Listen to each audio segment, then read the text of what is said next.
ask for prayers for my mother who passed away last Tuesday. Madison Hoffman, my guinea pig died yesterday. Her name was Elsa. She was 3 and I got her for Christmas. I loved her very much. So sorry. Laura Jackson, celebrate not moving. She found a roommate to share her lease home. Yay! Medinas, after 2 years of subbing, our daughter Darcy has a real teaching job. And now, Caitlin is going to present our Time for All Ages. We invite our children and young at heart to come forward.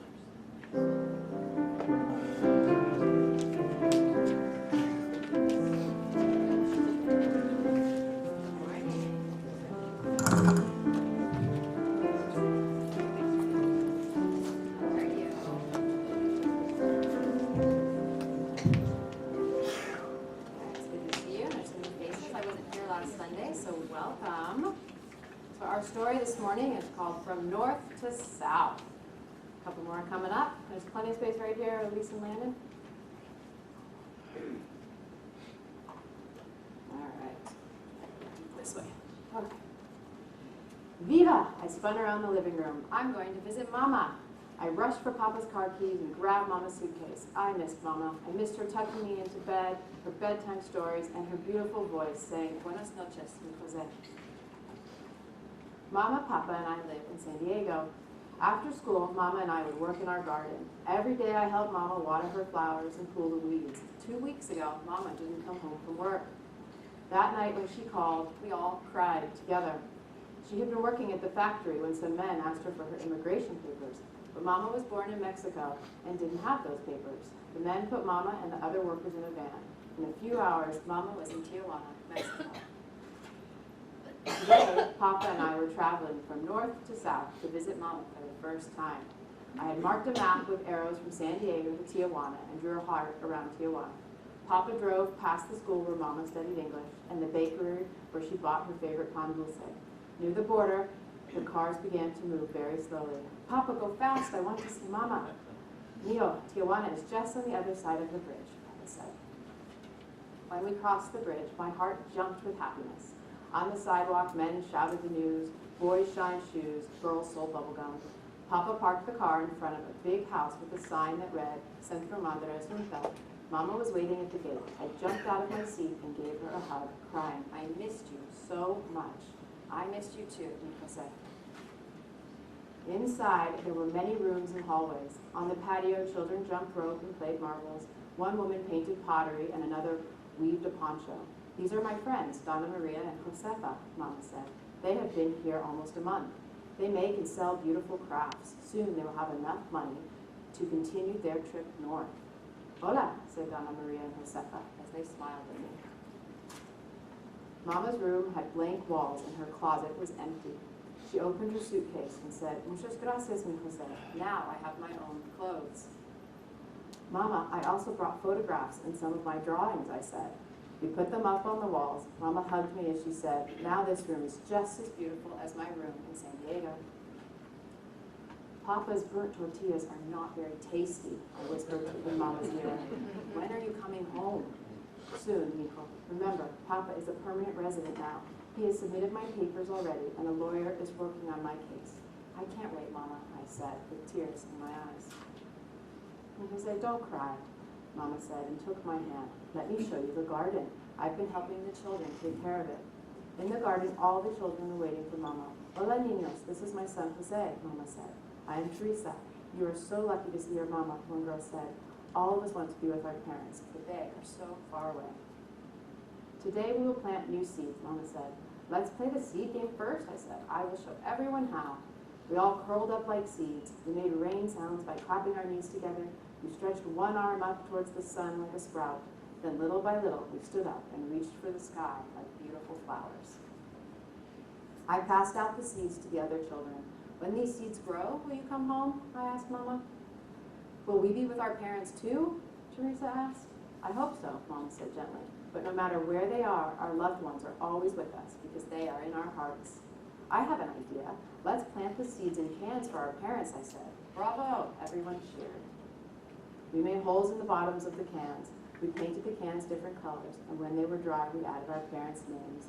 We filled the cans with soil, we poked little holes in the soil, dropped a seed in each hole, and covered them up. We will have beautiful flowers, we said, as we placed the cans around the garden. Mama pointed to my can and said, I will take care of our seeds every day. I will take care of our garden at home too. I gave Mama a hug. I cannot wait to be together again. Me too. Later, when the stars began to shine, Papa said, it's time to go back to San Diego, Jose. Can we come back soon? I asked and hugged Mama. Sí, mijo. We will try to visit every weekend until Mama gets her papers and can come back home with us, Papa said. Mama, before you leave, can you tell me a story? Mama sat with me in the back seat of the car and told me a story. As I fell asleep, Mama kissed my forehead. I dreamt that Mama had the right papers and we crossed the border together. Above our house, the sky filled with fireworks, and I knew that all the other children would see their parents soon too. I was ready to eat Mama's tortillas, to listen to her bedtime stories, and to hear her beautiful voice saying every single night, Buenas noches, Jose. That was our story for this morning. All of us are going to be in the large classroom in the back. So I'll meet you back there.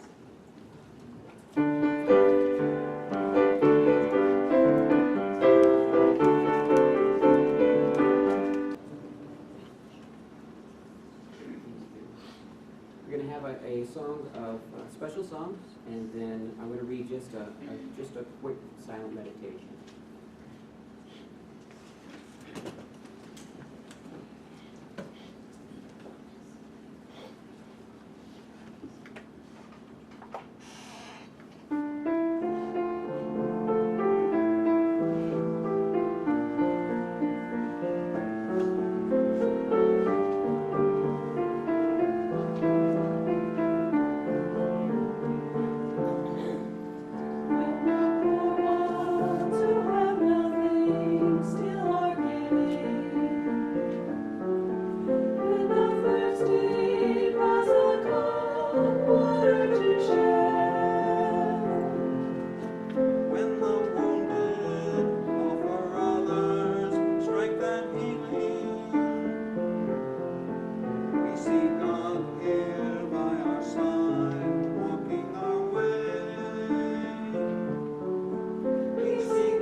Want to do a centering thought for our meditation. I am only one, but I am one. I cannot do everything, but I can do something. And I will not let what I cannot do interfere with what I can do. Edward Hale.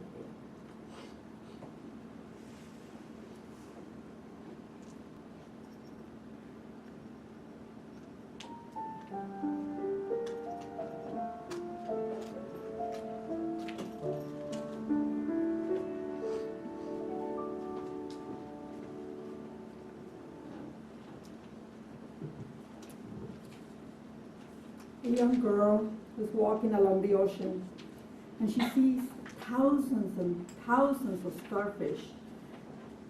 She bends down to pick one starfish, and then another, and then another, and every time she's tossing them back into the ocean very gently. "Why are you throwing starfish into the ocean?" said her father.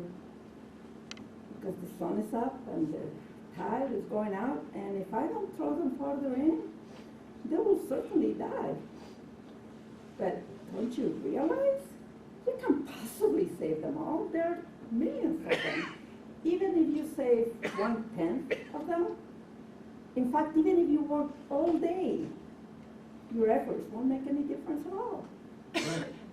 The little girl listened calmly, and she bent down and picked up another one, and she threw it into the ocean. It made a difference to that one. Buenos dias. I am very humble and honored to be here with you today. I have been to this church many times before. I always get a very warm welcome, and I always say, I gotta go back. And I am back today.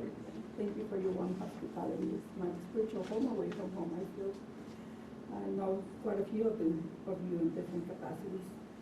I am very grateful for the invitation and for the opportunity to share a little bit of my passion for social justice and my passion for promoting UUism and for helping bring about a more just and peaceful world by encouraging people to cross all types of borders. As Greg mentioned, there's many kinds besides political. There's also linguistic and cultural and socioeconomic and ideological. There's many. Most of you have heard the story that I related at the beginning of my talk, and there are many versions of it. Sometimes it's not a little girl, sometimes a little boy, sometimes it's an old man, but the message is the same. It's the power of one, the power to make a difference. And I was reminded of the quote that Greg just shared of our meditation by Edward Everett, who was a Unitarian minister. So the message is the same. So I want to begin by sharing a little bit of my discovery of this life-saving religion. I have been a UU now for about 7 years, and I am very envious of those of you who are lifelong UUs. I wish I had found this faith much sooner when my kids were little, but I didn't. So now I'm working on helping others find it as soon as possible. Better late than never. So, do I have slides? I came across, a lot of people ask me how I find out about UUism because they want to know what they can replicate. So I actually discovered, I was gathering with my Esperanto speaking friends at a national convention and discovered that about a quarter of them were Unitarian Universalists. I'm like, what is that? Did a little bit of research and discovered that the two movements actually have a lot in common. They both promote they encourage us to move beyond a cultural monolingualism and monoculturalism and into a world community that embraces the diversity of all the people of the earth.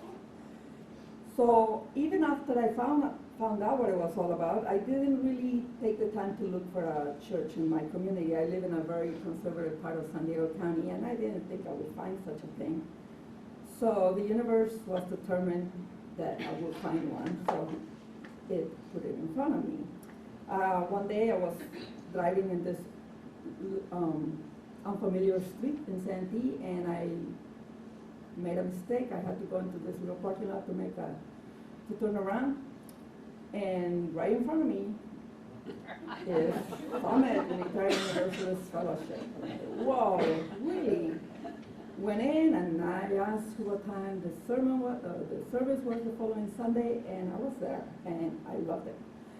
So later on, I related this little story to a friend, and she goes, "Mar, you didn't go into the parking lot to make a U-turn. You went in there to make a U-turn." Stand corrected. So I went to the service the following Sunday, and the minister was amazing, captivating. I heard everything that I've been yearning to hear from a church in 30 years. I hadn't been to really a church for for that long. And I believe you might know that minister. I believe he preached here last Sunday. Yes, Reverend Tom Owenthal. So I went home and I shared the news with my husband sitting right here at the front. And I said, I found this amazing church. It's, you know, and he said, what's so great about it is there are a lot of Mexicans in it. I was the only one. And but don't worry, I'm going to work on that. And I've been working on that, but I still got much work to do. So that was the day that I began thinking of ways that I could make my newfound faith become even better. As it turned out, I had the opportunity to do that almost immediately. A few months later, I was showing a friend the main campus in San Diego, the one in Hillcrest, and I was informed of a job opportunity as a coordinator to help a small congregation that was forming a highly diverse area of San Diego, a place to call their own. So, because I was bilingual and I was so on fire for UUSM, they thought I was the ideal candidate, except that I wasn't really looking for a job, small little technicality. So I didn't act on it right away, but eventually I did, and I became the coordinator. At the UU's of the South Bay campus, the services are bilingual in Spanish. The sermon gets simultaneously translated for congregants who prefer that language. And I call it the little church that could. It's very small, very mighty, just like this one is. It's very active in different social justice. As you can see the pictures on this slide, we were involved in many actions during the 2 years that I spent with that congregation. There was a rally for immigrant rights over there, the third one on the right. And the current UUA president, Reverend Piro Morales, was there. And then over here, we gathered donations and delivered donations to the victims of the Mexicali earthquake. Every Saturday, we'll do a caravan to deliver them directly to the people who were affected by it. Then the picture in the middle is the one that it was mentioned as when 29 UUs got arrested protesting SB 1070, which was a law that will make it legal to use racial profiling during arrest encounters with the police. So there were 29 of us, but because I was the first one to get arrested and because I was near the media, it was my picture that showed up in countless newspapers across the nation and beyond. So that same year, the last picture on the right, we, as UUs of the South Bay, we stood in solidarity with the Muslim community who was being targeted on the eve of 9/11. They were getting threats that the mosque was going to get burned down and things like that. So we went over there and did a vigil for them, and we started this very good relationship with the Muslim community in San Diego. So after getting that congregation up and going, I turned it over to a new coordinator, and I returned to Summit about 2 years later. And I want to take a minute to give a shout out to Reverend Frank, the minister of Summit Unitarian Universalist Fellowship. He's the type of minister that social justice-minded members of the congregation like myself can always count on. He's the kind of minister that shows up when the president of a faith leader makes an action on behalf of an oppressed group of people much more powerful. He inspires me to keep working on making this world a better place. He's passionate about economic and racial justice issues. One example of that is the current series that we're having on every Friday. It's called If All Lives Matter. And why are we acting like it? So, really. So before I continue, let me tell you a little bit about my life as an immigrant. I was born and raised in Mexico, and I crossed into the United States without documents. I'm one of those. I'm here to admit that. That was over 30 years ago. But for 25 years, I have been so busy raising 4 children and working and going to school, getting my bachelor's, my master's, And I didn't have the time or the energy to be concerned about the well-being of my fellow immigrants. The needs were there, but I, like many other people in our society, I was BOO, blissfully oblivious to the obvious. I was utterly oblivious to the suffering that existed all around me. And it was easy to ignore because I had made it. I got my legal status. I pay a heavy price for it, mind you. I pay with the currency of blood and tears, literally. Certainly other immigrants could find their own way of getting their own legal status. They don't need my help for that, do they? So what happened? What was it that changed my stance on this issue? Something happened about 10 years ago that compelled me to act on behalf of my immigrant sisters and brothers. I became an immigrant rights activist under the mentorship of Enrique Cardenas, founder and leader of the Border Angels. And it was him that I first heard the Starfish story from. And that story has become my source of motivation when the task seemed overwhelming. At times, I know that every little action in the right direction helps bend the arc of the universe towards justice. Enrique Morones has been advocating for the humane and dignified treatment of all immigrants, documented or not, for many decades. He helped me find my voice so I could put it to the service of others. I had always been shy, but there was one day where I decided to leave my shyness behind. People find it hard to believe that I used to be shy. During one of his events, I had the opportunity to hear many stories from the immigrants themselves. They were heartbreaking, horrendous stories of people who have been in this country